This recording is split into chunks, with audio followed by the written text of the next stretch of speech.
It looked like any other American neighborhood. Peaceful suburban streets, bathed in the gentle morning light. Children walked to school, laughing and playing, without a care in the world. It was the picture of the American dream. Tidy homes with green lawns, families who had lived there for generations, building a community, a life. At first, absolutely nothing looked wrong. But beneath the neatly trimmed grass, under the very foundations of their homes, a secret was buried. An invisible danger was waiting. Decades earlier, this quiet corner of America had a very different story. Before the houses, before the school, this land was a dumping ground. Black and white photos from that time show a landscape scarred by industry. It was a convenient, out-of-the-way place to get rid of a problem. Thousands of heavy drums, filled with toxic industrial chemicals, were hauled here, dumped into a massive pit, and simply covered over with dirt. Out of sight, out of mind. The company responsible moved on, and the land was eventually sold. And then new homes were built directly on top of this forgotten chemical graveyard. A whole community, full of hopes and dreams, was established on a toxic foundation. For years, nothing happened. The buried secret remained dormant. But slowly, inevitably, nature began its work. Rain fell, season after season, soaking deep into the earth. Water is the universal solvent, and it began to corrode the metal drums.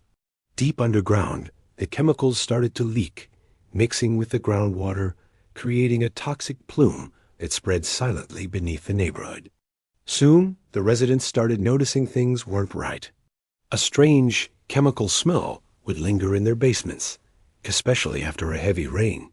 Oily, rainbow-colored sheens would appear in puddles in their yards and on the streets. Dark, sticky substances would ooze up through cracks in the concrete. These were the first signs that the buried poison was rising to the surface. People started getting sick. It began with headaches, rashes, and persistent coughs. Then came more serious, frightening illnesses. Children seemed to be affected most severely. Worried parents began talking to each other, comparing notes, and a terrifying pattern began to emerge. Something was deeply wrong in their neighborhood, and it was hurting their families. They organized, held community meetings, and demanded answers. Initially, their concerns were dismissed.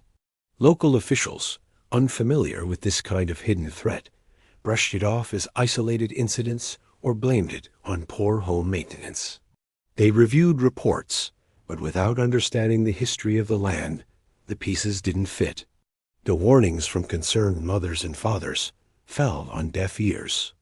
All the while, a new elementary school stood right in the middle of the contamination zone, its playground just yards away from where chemicals were seeping out of the ground.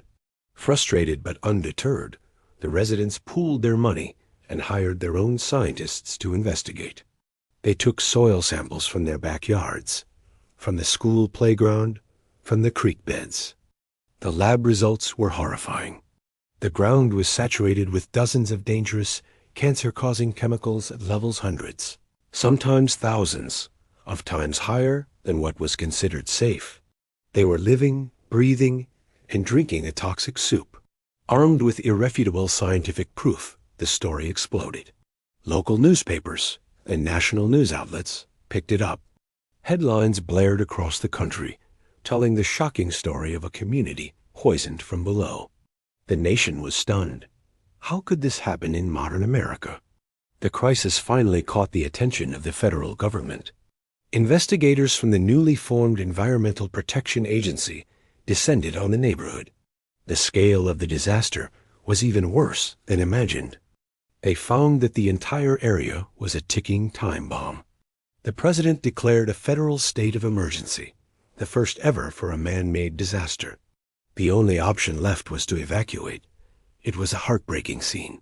Families who had invested their life savings into their homes were forced to leave everything behind. They packed what they could, said goodbye to their neighbors, and walked away, never to return. The streets fell silent. Toys were left scattered in yards. Curtains still hung in the windows. An entire community was erased, becoming a modern-day ghost town. The disaster sent shockwaves all the way to Washington, D.C. In congressional hearings, lawmakers were grilled. How could a company simply dump toxic waste and walk away? How could land be approved for development without anyone checking its history? The system had failed at every level.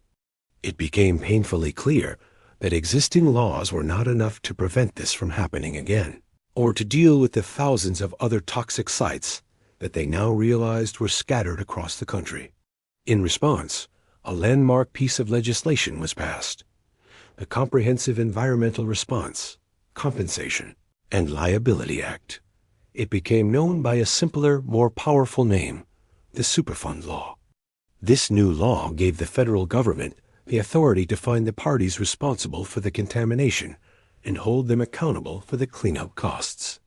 And it created a massive trust fund to pay for a full-scale cleanup when the responsible parties couldn't be found or couldn't pay. The cleanup of the neighborhood was a monumental task. It took decades and cost hundreds of millions of dollars. Crews in full protective gear had to demolish every single house, every street, the school. They excavated massive amounts of contaminated soil, treated the groundwater, and slowly, painstakingly, detoxified the land. If you look at a map today, the neighborhood is gone. It's been replaced by an empty expanse of green, a scar on the landscape. Today, strict environmental regulations and monitoring systems are in place to prevent a disaster like this from happening again. We now understand that invisible dangers are often the most dangerous of all. This catastrophe had no fire, no explosion, no single moment of impact. It was a slow, creeping poison that unfolded over years. But the courage of those families who refused to be ignored, who fought for the truth, led to a revolution in environmental protection. They lost their homes, but their struggle ensured that future generations would be safer, changing American safety laws forever. Thanks for watching. Remember to follow for more stories that shaped our world.